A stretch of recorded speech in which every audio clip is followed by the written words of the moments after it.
चुनाव लड़के देख लिया लोगों ने कि 3 राज्य में जीतने के बाद पूरे देश में मैसेज चला गया कि माननीय नरेंद्र मोदी जी के सामने कोई चेहरा टिक नहीं पाएगा। ये मैसेज अभी जो 5 राज्यों के चुनाव हुए वो दे दिया। और मजे की बात आप देखिए कि ये लोग बात करते हैं और एनडीए काम कर रहा है। इस पीडीए का ये सब नारा दे रहे हैं। आप मध्य प्रदेश उठा के देखिए, सीएम डिप्टी सीएम, आप राजस्थान उठा के देखिए, सीएम और डिप्टी सीएम। यहाँ तो काम हो रहा है। जो सरकार की योजनाएं हैं देश और प्रदेश की, गरीबों के दरवाजे तक पहुँच रही हैं। तो जनता इधर रहेगी कि उधर रहेगी? ये लोग 17 हारे, 22 हारे, 19 हारे, 2400 हारेंगे। ये लोग खाली हारने के लिए पैदा हो गए। ये लोग जनता को धोखा दिए हैं। इस नाते जनता नकार दी है। किसी को बनाने चेहरा कोई काम आने वाला नहीं। 2024 एनडीए पूरी तरह 350 सीट जीत करके तीसरी बार माननीय नरेंद्र मोदी जी प्रधानमंत्री बनने जा रहे हैं। योगी जी उत्तर प्रदेश के मुख्यमंत्री माननीय योगी आदित्यनाथ जी, उनके नेतृत्व में उत्तर प्रदेश की 80 सीट हम लोग जीत करके हम लोग माननीय प्रधानमंत्री नरेंद्र मोदी जी को बनाने जा रहे हैं 2024। अरसल पदाधिकारी ने जातिगत आधारित जनगणना का विरोध किया है, इसको क्या कहना है? जनता ने तो नकार दिया है। 5 राज्यों में 5 राज्यों में जनता ने नकार दिया। चिल्ला तो रही थी कांग्रेस। उसी कांग्रेस की बात जब 2011 की जनगणना सार्वजनिक करने की बात आई तो लोकसभा के अंदर वो बिल को किसने फाड़ा था? राहुल जी ने ही फाड़ा था ना। जब सत्ता में रहते हैं कहते हैं कि प्रदेश देश में सरकार नहीं थी, समाजवादी पार्टी, बहुजन समाज पार्टी, कांग्रेस की सरकार थी मिलीजुली केंद्र में ना। फिर इन लोगों ने जातिवार जनगणना क्यों नहीं कराई? उत्तर प्रदेश में सत्ता में थे अखिलेश जी खुद 5 साल, इन्होंने क्यों नहीं कराया? मायावती जी क्यों नहीं कराई? ये सत्ता में रहते हैं तो इनको दिखाई नहीं देता है। सत्ता से बेदखल होने के बाद इनको सारी चीजें याद आती हैं। क्या योगी जी के मंत्रिमंडल में जाने की किया है कोई आपकी? क्या जाएंगे? जिस दिन विस्तार होगा उस दिन चले जाएंगे। बातचीत हो गई है? वो तो पहले ही 2 साल पहले ही तय हो गया है।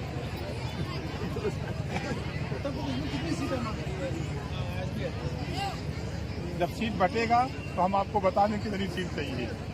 हम लोगों को सीट का झगड़ा नहीं है। हम लोगों का झगड़ा बस सिर्फ इतना है कि माननीय मोदी जी को प्रधानमंत्री तीसरी बार बनाने का झगड़ा है।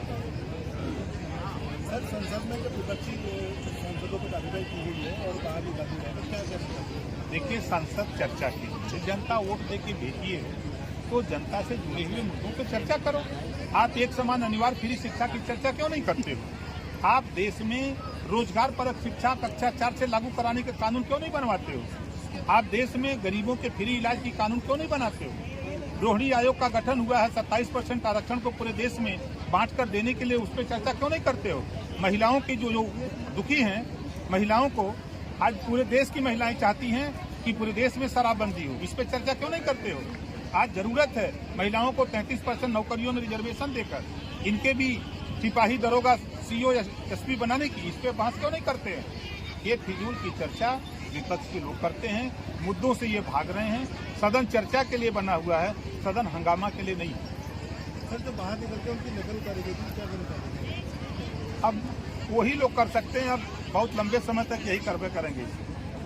मंत्री जी, पहले आप योगी सरकार के मंत्री थे, उसके बाद में चुनाव आया, आप वापस क्या समाजवादी में चले गए, गठबंधन में शामिल हो गए आप, फिर चुनाव हार गई समाजवादी, उसके बाद फिर वापस आए। क्या आपकी रणनीति का हिस्सा था कि पहले उधर जाएंगे और सपा को हरवाएंगे और फिर वापस भाजपा में आ जाएंगे? देखो, 2 बार सपा ने कांग्रेस से समझौता किया, 2 बार बसपा से किया, आरएलडी से किया, निषाद पार्टी से किया, सुभाषपा से किया।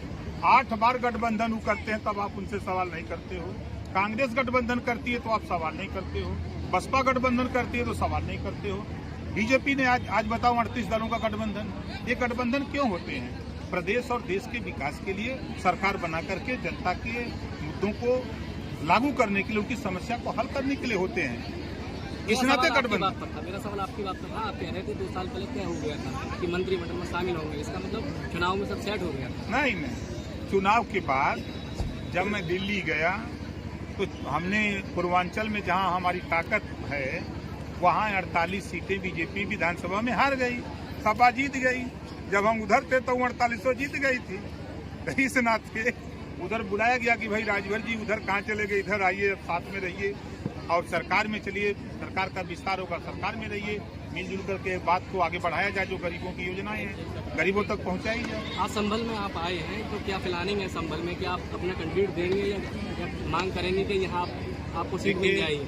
ये महिलाओं के हक अधिकार के लिए जागरूक करने के लिए, इनको इनकी जो समस्या है लड़ने के लिए, इनमें से लीडरशिप हम पैदा करके इनको हम आगे बढ़ाना चाहते हैं। आप शायद हमको अंदाजा कि संभल में पहली बार इतनी महिलाएं, भले संख्या कम हो, हम नहीं कहते कि यहाँ 5000 की भीड़ है, अगर ये 500 की ही संख्या है तो सिंगल अकेले महिलाएं आई हैं। इतना किसी पार्टी के पास हिम्मत नहीं है।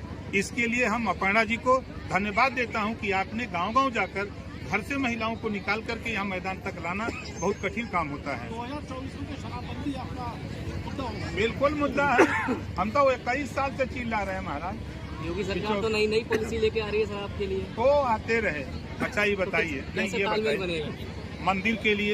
मंदिर के लिए सारे लोग क्या कहते थे, कोर्ट ने आदेश दिया ना, मंदिर बन रहा, 22 को उद्घाटन है। उसी तरह महाराज आप बीमारी है तो उसको चिल्लाओ तो सही, लोग सुने तो सही, बताओ तो सही। एक मंदिर और तैयार है, आप मसवाद से उठेंगे